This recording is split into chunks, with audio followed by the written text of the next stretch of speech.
If you've just completed a film, maybe a feature or a short, and you're wondering how to distribute it, then this video is for you. So if you're at the point where the film is done and you're thinking about distribution, then you're probably coming to the same realization that most people do, which is you don't have a plan. You're hoping for someone to become interested in your film. You're probably sending it to film festivals and you're wondering, like, how can I get more traction? How can I grow my audience? You're also wondering, how can I get someone to pay me for this film? I spent all this money to make this project. How can I get some revenue to come back in? Maybe you're thinking you're going to get a Netflix deal, you're going to develop a show on Hulu or Amazon, and your goal is to get in front of the right people.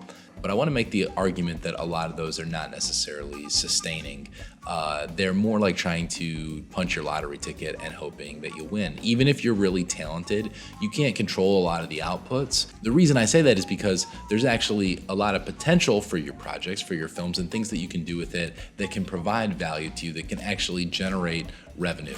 Now, at the heart of this is a fundamental misunderstanding, which is that distribution is one thing, but marketing is another. A lot of people are hoping that they can find distribution because what they really want is eyeballs on their film, and they want to be able to have someone who's going to help them market it and get the word out because maybe they're not expert marketers. Well, the unfortunate reality is that in 2025 and beyond, you really have to understand marketing on some level to be able to be an artist, because putting your work out there in the new world, whether it's on social media or, you're making films you want to put into film festivals, like anything that's in the real world is valuable, but obviously online is where most people experience this stuff. I think another mistake is that all your marketing should be just for social media. You're trying to build your audience, you're trying to just get the word out, and that's the only thing that matters. That is also a mistake, because you need to cultivate a brand that is unique to you as a filmmaker and the stories that you have to tell. The reason I think you need to do that is because, to be honest, I think you need to be self-distributing your projects. And I know that's not what you want to hear, but if you're relying on someone else to do the marketing for you, they're never going to care as much about it as you, and at best, they're probably going to spend a bunch of money that they have to go and recoup. They may know what they're doing and they may get eyeballs, but even still, it's not going to bring you any revenue for your film, which at this point you may have already crossed that bridge, mentally, where you're like, okay, I'm not going to get any money for this. It's not just about money, but there's also opportunities, and your film can be a calling card for you in a lot of ways. The old model, like we look to the people who were more successful than us in the past to try and figure out what's the model for how we can succeed, and I've done that as much as anybody. But the problem is that those people were in an ecosystem that is totally different than what it is now. Filmmaking is actually a niche, and there are enthusiasts, but it's almost a dying art in a lot of ways, because YouTube and content and social media is where, the younger generation and sort of the majority of people are spending their time and attention. That doesn't mean that you as a creative and an artist should not continue to work and express yourself. And it's not all about, finding an audience and getting likes, but if you can give people who want to support you an opportunity to do that, I think that's the best way, if you're a filmmaker, to advance your career, but also to be able to get your work in front of people, which is why you're doing this to begin with. So who am I to talk about this? I'm Remzi. I'm a feature filmmaker, directed 2 feature films that have had distribution. Bad Animal, which is my original narrative, through my old company, Emulsion Lab, which was a distribution company. And more recently, The Legend of Kingdom Come, which is a documentary about Alex Ross, which we have taken through Comic Book Pros, which is a small distribution company that we've developed to focus on the comic niche.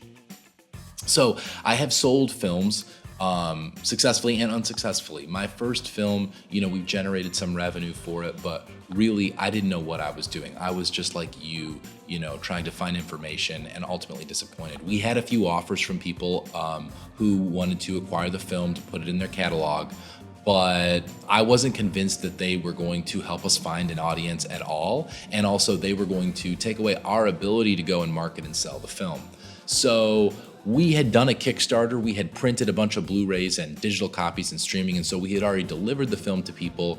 We had more physical merchandise, but I didn't really know what to do with it. I didn't know how to market it, and it kind of set me on a journey to learn how to do things better as a filmmaker.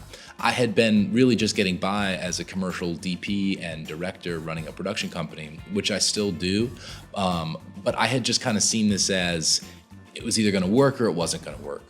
But I think if you're making original films, there's actually a way that it can work sustainably, maybe even for a smaller audience, but you need to find who that audience is and you need to deliver them something really valuable. Now, the distribution side of it, like where you're gonna put your film, how are you gonna platform your film, very easy. I mean, honestly, YouTube is a great place, but even if maybe for union reasons or whatever, you can't do that with your film, the AVOD platforms through film aggregators like FilmHub. We've used FilmHub and didn't have to pay anything up front. And the film is platformed all over the place. Not difficult to do. If you don't have any issues with unions or contracts, like YouTube is actually a great place to put it. People can go and see it.